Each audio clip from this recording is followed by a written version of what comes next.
28 तारीख को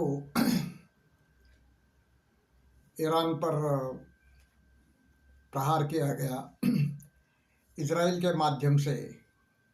अमेरिका द्वारा सर्वप्रथम ये प्रहार किया गया और इजराइल ने पहले कुछ कालखंड में ईरानी व्यवस्था को उद्ध्वस्त कर दिया।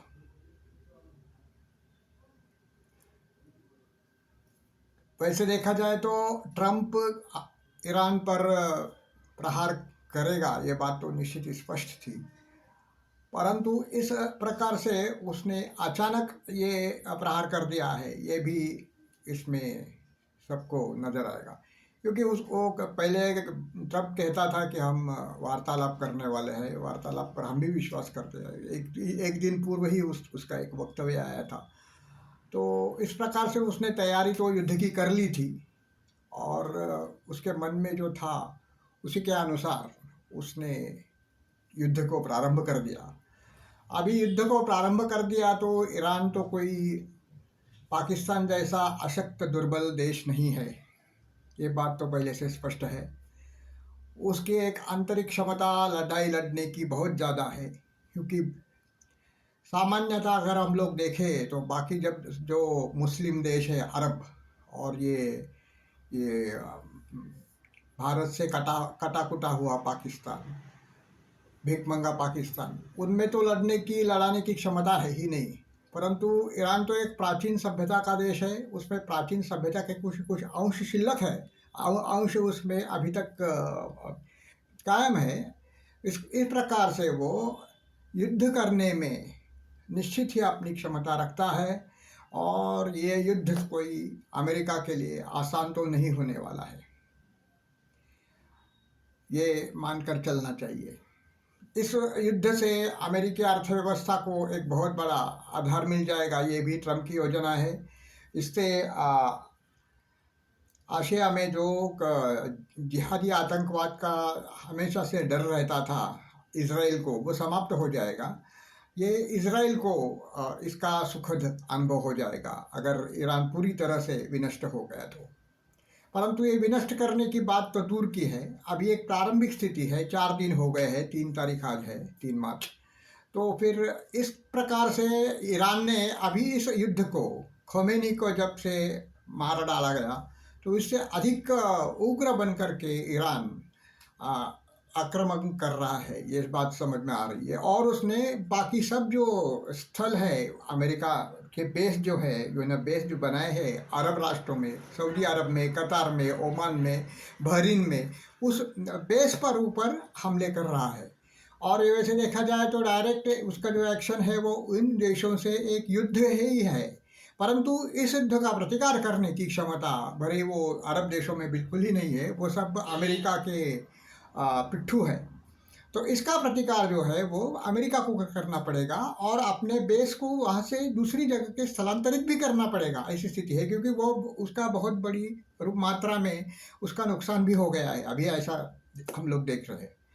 तो ये युद्ध तो इतने अधिक जल्दी से समाप्त होने वाला तो नहीं है, क्योंकि खोमेनी अगर भी मर भी गया तो भी उसने एक जिहादी व्यवस्था परंपरा जो है वो बनाई थी, और उस परंपरा के अधीन काम करने वाले लक्षावधि लोग जो है वो उसके बाद भी ये काम अत्यंत निर्ममता से, निर्दयता से, निर्घृण रूप से करते रहेंगे।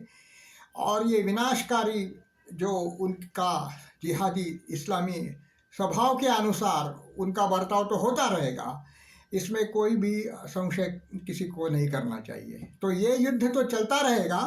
और प्रश्न ये है कि ये युद्ध जो है वो अमेरिका का, ईरान का है या मध्य पूर्व का है, वो ऐसा अभी अभी हम लोग दिखाई दे रहा है, हमको दिखाई दे रहा है। परंतु आगे चल करके वो विश्व युद्ध 3 के रूप में भी परिवर्तित हो सकता है, यह ऐसी बहुत संभावना है। क्योंकि चीन और रशिया तो अभी तक चुप है, और चुपचाप वो मदद कर रहे हैं शायद। ऐसा सुनने में आया है कि जो स्थल और ठिकाने अमेरिकन बेस के हैं, अरब राष्ट्रों में है, कतार में है, ओमान में है, सऊदी अरब में है, बहरीन में है, तो उसकी जानकारी जो है, जीपीएस जानकारी जो है, वो चीन अपनी सैटेलाइट इंफॉर्मेटिव टेक्नोलॉजी की मदद से ईरान को दे रहा है, ईरान को भेज रहा है। तो इससे ईरान को आसानी हो रही है उन पर हमला करने के लिए। यह हो सकता है, चीन तो निश्चित मदद करेगा, रशिया भी मदद करेगा, क्योंकि ये युद्ध तो एक तरफा नहीं होने वाला है। इसमें जब जो सबसे ज़्यादा होशियार खिलाड़ी है वो जीतेगा, जो होशियार खिलाड़ी नहीं है वो हारेगा, ये बात तो स्पष्ट है। भारत की अर्थव्यवस्था पर इसका निश्चित ही बुरा असर पड़ेगा कि अगर तेल की कीमतें बढ़ गई तो फिर सब जनसामान्य को भी इसका जो लाभ जो है नहीं मिलेगा, उसकी हानि उठानी पड़ेगी। हमारे देश में हालांकि अभी बहुत सुदृढ़ शासक है मोदी जी के रूप में। मोदी जी के रूप में एक स्थिर शासन है। हालांकि हमने मोदी जी का जो हिंदू विरोधी कार्यकृत्य है उनका विरोध किया है, हिंदुओं के हित के लिए उन्होंने कुछ भी नहीं किया, इसलिए उनका विरोध किया है। फिर भी मोदी जी ने 11 साल में एक सुस्थिर और अत्यंत सक्षम ऐसा जो शासन है, जो शासक के रूप में जो उनका कर्तव्य है वो पालन करने की उन्होंने चेष्टा की है। और इस प्रकार से एक देश को एक स्थिरता मिल गई है, और ये स्थिरता बहुत महत्वपूर्ण है। इस अभी देश में जो उथल पुथल हो रही है, इस काल में एक स्थिर राज्य बहुत ही आवश्यक है। इस बात का हम लोग को पता चल जाता है जब, अगर आप कल्पना भी कर सकते कि जोकरों का पैक जो है वो राहुल गांधी, शरद पवार से लेकर बाकी सब, वो इसमें से कोई अगर सत्ता पे आज अगर भारत के होता तो उसकी भारत की क्या हालत हो जाती है, आप कल्पना भी कर सकते हैं। तो इस दृष्टि से देखा जाए तो हम लोग सुखी हैं। हालांकि मोदी जी ने हिंदू हित की बातें बहुत सारी दुर्लक्षित की है, उसके लिए कुछ भी नहीं किया है। इसके लिए उसका विरोध तो है, हम करते रहेंगे, लेकिन इस बात के लिए कि उन्होंने एक स्थिर शासन दिया है, हम लोग निश्चित ही उनका आभार प्रदर्शन करने में कोई संकोच नहीं करेंगे। तो भारत को अपने हित की जो बात है वही करनी चाहिए, जो ऐसा को नहीं है कि इसके हित की बात है उसकी हित की बात नहीं करें। वो पागल संजय राउत बड़बड़ कर रहा था अभी भी कि वो मोदी जी उनसे जा कर के मिले, ये हो गया वो हो गया, उसमें से कुछ कुछ रहस्य है। तो ये जिनका सर फिर गया है, वो जो आदमी पगला गया है, वो ऐसे ही बड़बड़ तो करता रहेगा। और ये सबसे बड़ा पागल जो है वो अभी देश में देखा जाए तो संजय राउत है। और कुछ यूट्यूबर बार बार उसके ऊपर वीडियो बनाते 10 मिनट का, 15 मिनट का, ये उससे भी मूर्ख है।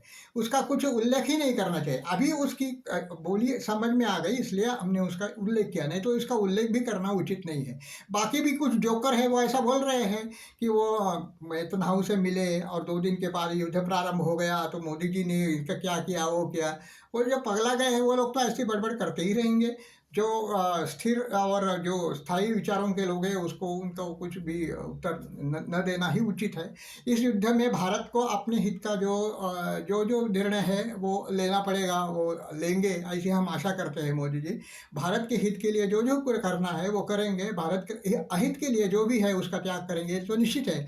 और इस विनाशकारी युद्ध से उबर जाएगा भारत, ये तो हम लोग निश्चित प्रकार से इसका विश्वास रखेंगे। इस बात के लिए दूसरी बात भी इसमें यह है कि जो खोमेनी का जो आतंक था, खोमेनी जो एक बहुत बड़ा राक्षसी शक्ति थी, उसका तो अंत हो गया है, परंतु उन्होंने ऐसे उसके जैसे अनेक रक्तबीज राक्षस निर्माण कर लिए हैं। और इन रक्तबीज राक्षसों का वैसे भी निर्माता अमेरिका है, तो ये सब पाप जो है वो अमेरिका के माथे पे आ जाता है। तो उन्होंने भस्मासुरों की निर्मित की और भस्मासुर जो है उसके सर पे ऊपर अभी हाथ रख रहे हैं और उनको अभी संभालना बहुत मुश्किल हो रहा है।